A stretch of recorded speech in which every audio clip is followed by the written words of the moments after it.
DAMBORPODUQUEAFRICA. Vem de lá, ritmo conta gigante, toda energia convoca.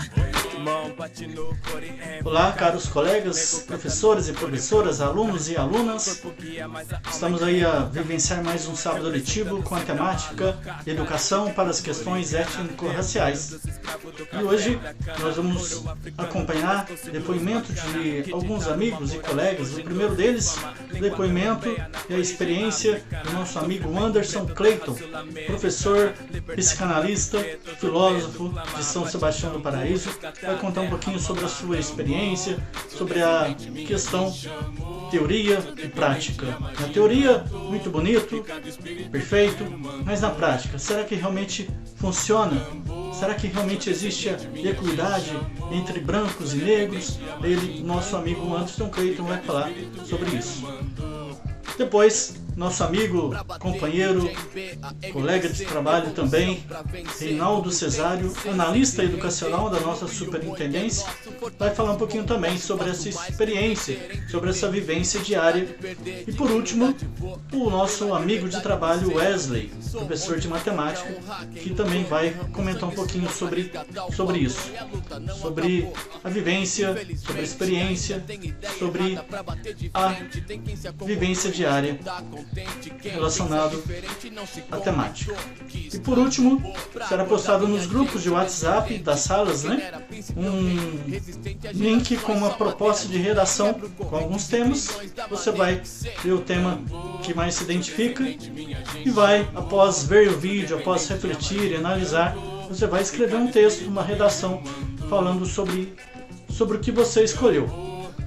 Então é importante você, aluno, você, aluna, desenvolver a redação para desenvolver realmente esse senso crítico e questionador sobre a realidade. Fique aí então com o vídeo e até a próxima.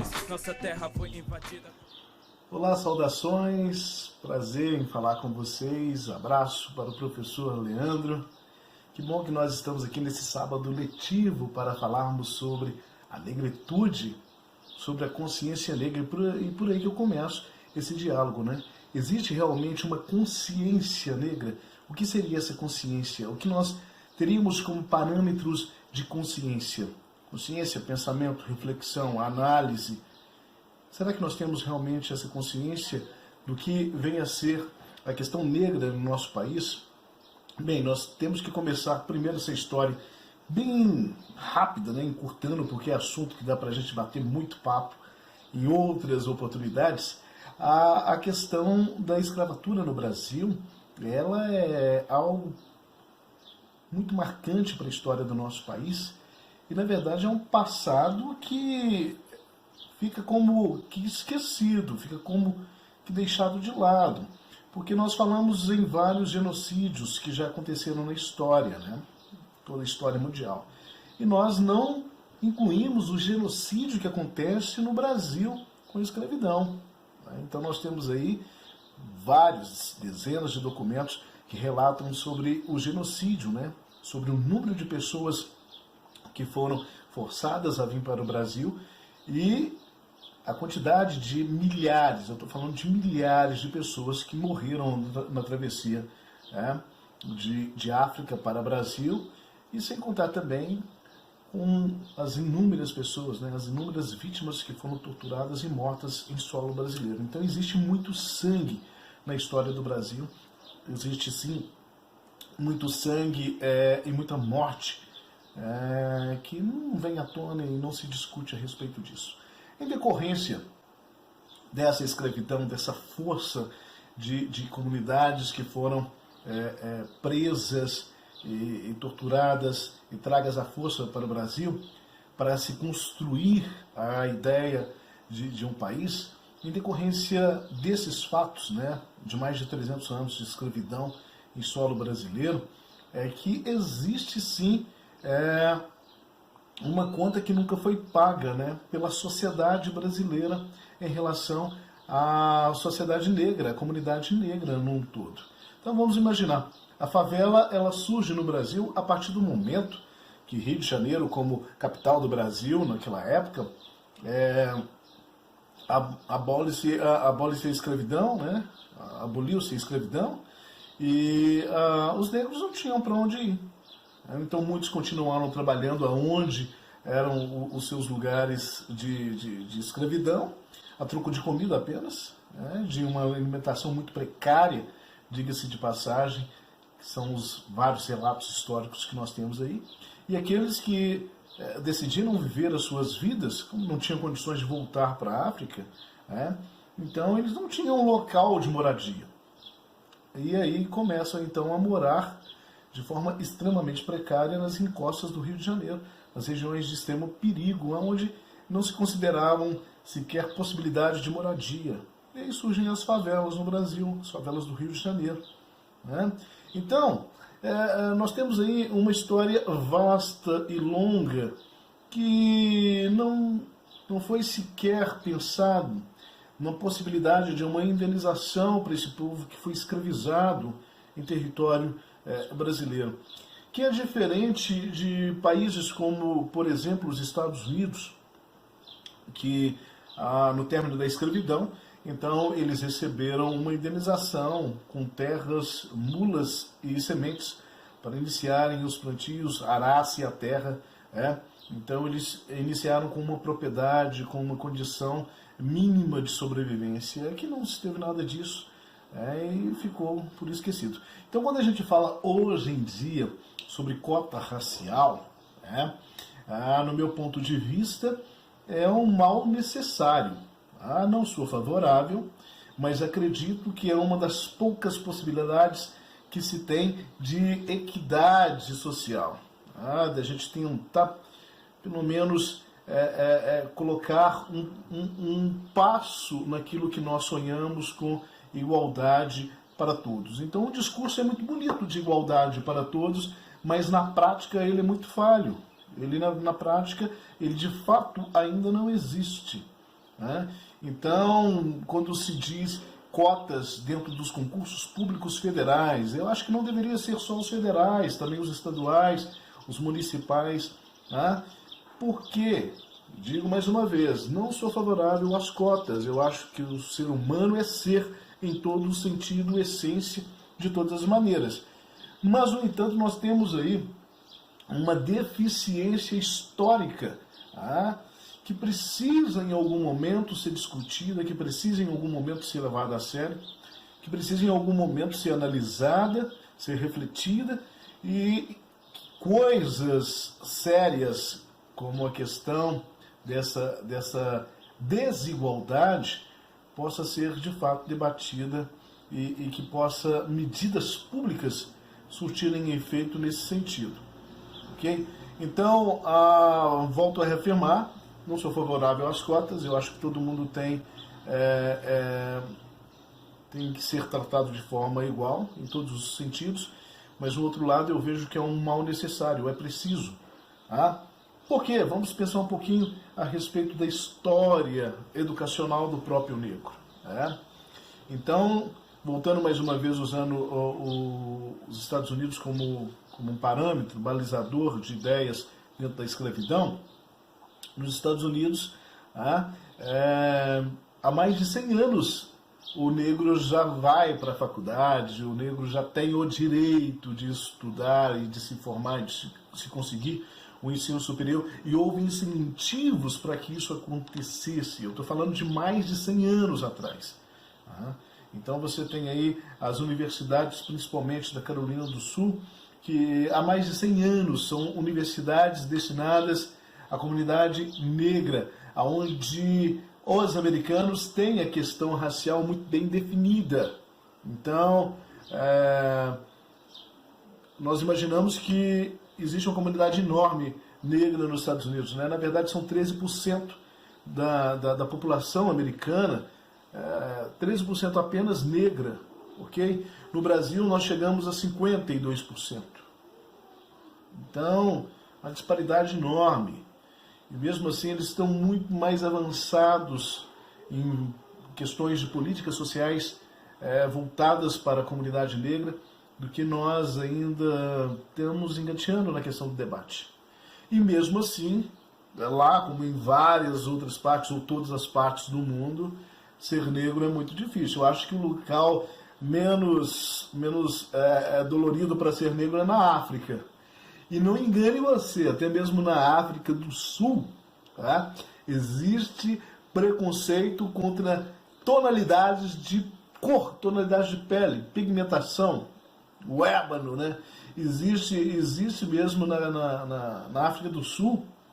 Então aqueles que são mais preto, menos preto, mais ou menos preto, existe preconceito nesse sentido. Então o preconceito, a questão do preconceito racial, isso está embutido dentro do DNA do ser humano, tá? E nós precisamos avançar nesse sentido. Mas precisamos entender que o ser humano, ele não nasce preconceituoso, ele aprende a ser preconceituoso. Tá? Ninguém nasce homofóbico, aprende a ser homofóbico. Ninguém nasce violento, aprende a ser violento. E é isso sucessivamente porque nós somos produtos do meio no qual nós vivemos.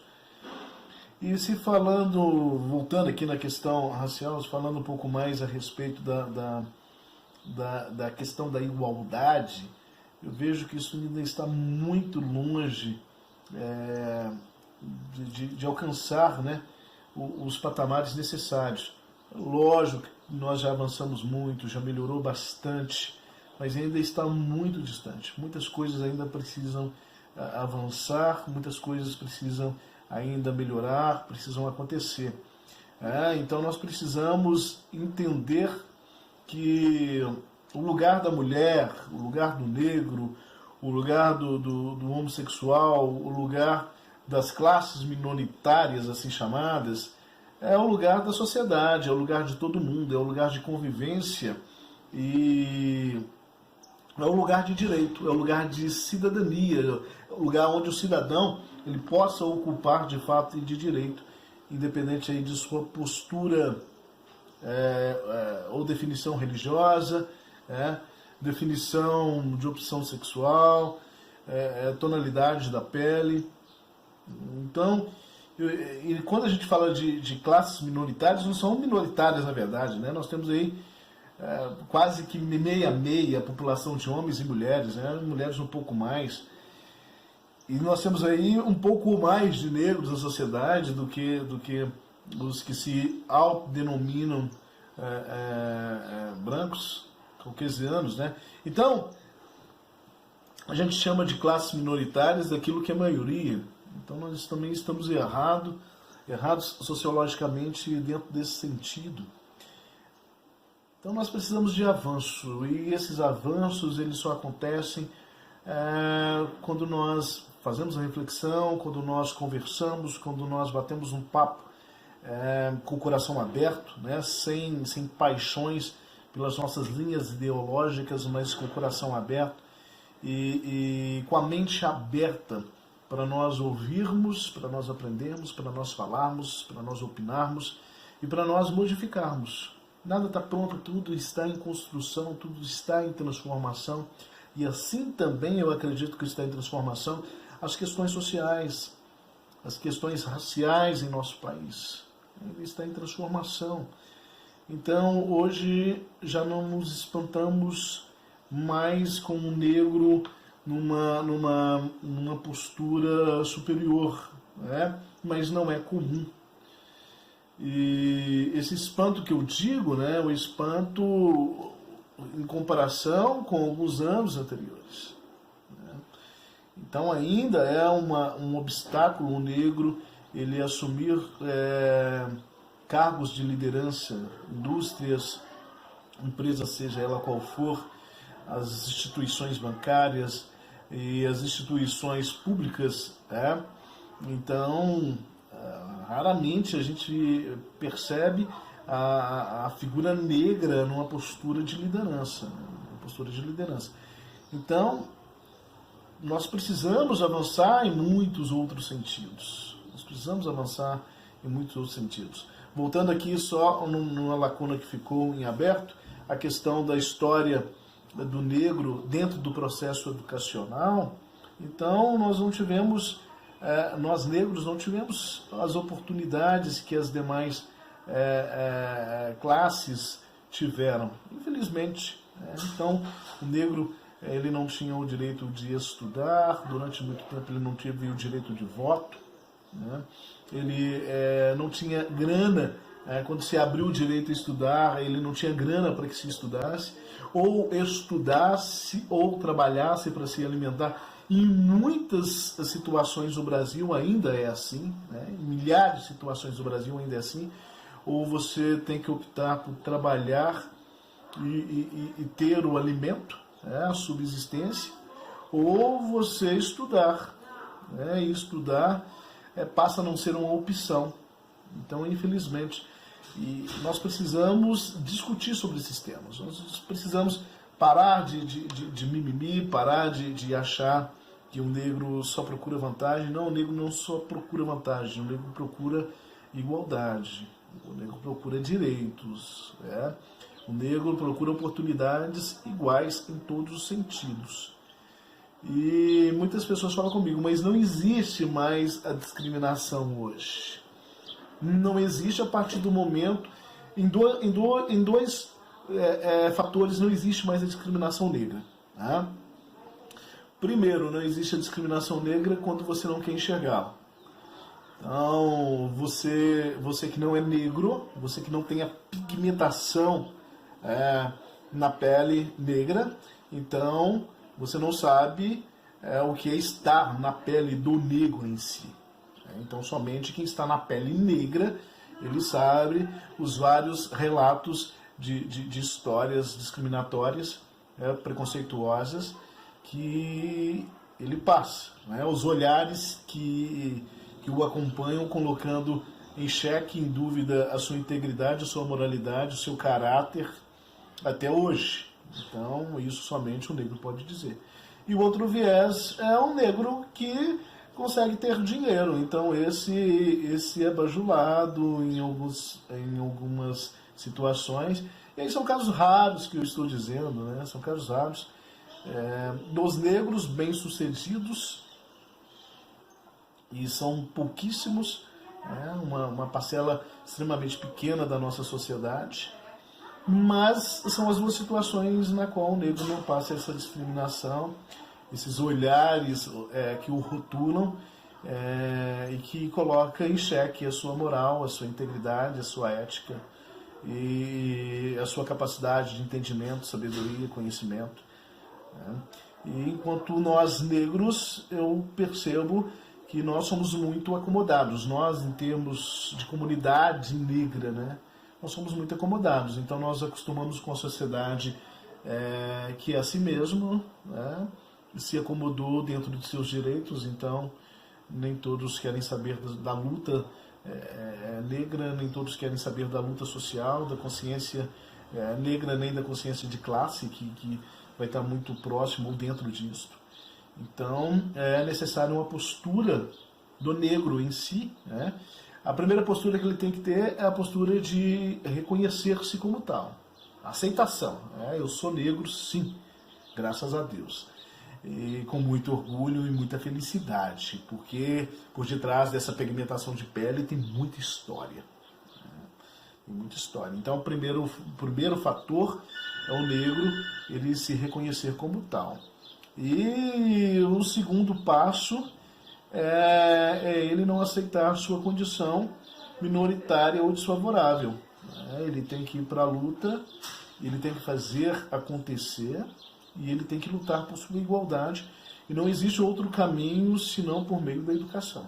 A educação ela é transformadora e eu posso dizer isso como negro, favelado, de origem extremamente pobre, humilde, e que sonhei em um dia virar doutor, e aqui estou agora falando com você com muito prazer e agradeço aí pela sua atenção, que me coloca à disposição sempre que necessário para a gente bater esse papo, para a gente falar um pouquinho a respeito disso. Forte abraço para todo mundo e um ótimo sábado aí, bons estudos. Bom dia, boa noite, boa tarde aos estudantes da Escola José Soares de Araújo.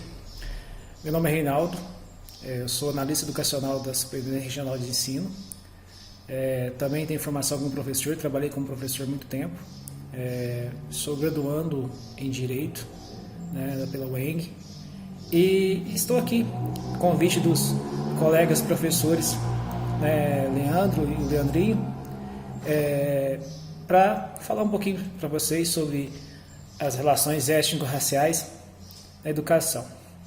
Eu penso que a educação ela tem um papel fundamental dessa questão, porque um país como o nosso, né, que passou por mais de 300 anos de um regime escravocrata, né, como nós sabemos, e há pouco mais de um século que foi finalizado esse processo, né, da escravidão no país, está caminhando, né, nessa luta pela igualdade de direitos entre a população, né? Então nós temos a educação como ponto primordial para alavancar os direitos das populações, né, minoritárias. Quando nós dizemos minoritárias, são no sentido de alcançar seus direitos, né? Porque nós sabemos que o nosso país, 54% da população consta como parda ou negra, né, na população. Então, também temos outras minorias, né, nós podemos falar aí, as mulheres, como colocado nesse segmento. É muito importante esse processo para nós todos aí, a educação, haja vista que há pouco mais de 10 anos, se não me engano, que começou, colocou-se na nossa legislação o debate e também a colocação dentro do currículo, o estudo da origem, né, das civilizações africanas, né, história relacionada à população negra. Então, assim, eu vejo que isso é uma luta constante, e essa questão de vocês, alunos e todos mais, estarem conhecendo um pouco dessa história para poder lutar por igualdade de direitos, né, aí na sociedade, vendo que nos últimos anos a ascensão maior da população parda ou negra a postos de trabalho, a posições sociais maiores, com mais visibilidade dentro da população, para a população, tem chamado atenção, né, e causado um debate maior. Oi, tudo bem? Meu nome é Wesley, eu sou professor de matemática e hoje eu venho aqui para compartilhar com vocês um pouco das minhas histórias, das minhas experiências nessa questão do racismo, da discriminação racial. Eu já passei por situações de racismo, não de uma forma direta, de uma forma de pessoas apontarem o dedo para mim e afirmarem que eu era negro, porque como vocês podem perceber, eu sou pardo e a gente sabe que a maior parte das pessoas que sofrem o racismo, a grande parte das pessoas que sofrem racismo, são as pessoas de pele escura, né? Que a gente diz negros retintos. E eu não me encaixo nessa classificação. Muitas vezes as pessoas acreditam que pessoas que são pardas ou pessoas de pele mais clara não se enquadram, né, nessa questão de racismo e discriminação. Mas na realidade é bem diferente, né? Eu, por exemplo, passei já por uma situação em que eu entrei em uma loja e tinham várias pessoas lá, várias pessoas. E os funcionários ficaram muito de olho em mim, sabe? E eu tava normal, com a roupa do dia a dia. Eu entrei lá dentro e as pessoas ficaram me olhando. E isso se repetiu algumas outras vezes, sabe? E assim, eu acredito que isso tenha acontecido não tanto pela minha cor. Claro, deve ter influenciado, mas mais especificamente pela questão da roupa que eu vestia, né, que também se encaixa em uma forma de discriminação, não relacionada à raça, mas relacionada à condição social das pessoas. E também tive experiências com relação, não que eu vivenciei diretamente, mas com alunos dentro de sala de aula que sofreram racismo ou discriminação. E acredito eu que a melhor forma da gente lidar com isso seja conscientizando as pessoas e falando que todos somos iguais. A raça, a cor, a religião, a orientação sexual não designam quem você é, quais são os seus preceitos morais, preceitos éticos. O que influencia isso é mais uma questão de consciência, né, individual. Pessoas brancas podem ser pessoas ruins, pessoas negras podem ser pessoas ruins, pessoas pardas podem ser pessoas ruins, né? O que torna a pessoa ruim não é a cor dela, são as ações que ela pratica. Então, eu acredito que para combater essa questão de racismo, essa questão de discriminação, seja ela qual discriminação for, é muito importante conversar, é muito importante passar informação para as pessoas, porque nós não nascemos dentro do preconceito. O preconceito é ensinado a nós, assim como nós temos a possibilidade de eliminar esse preconceito de nossas cabeças, de nossas mentes. Basta querermos.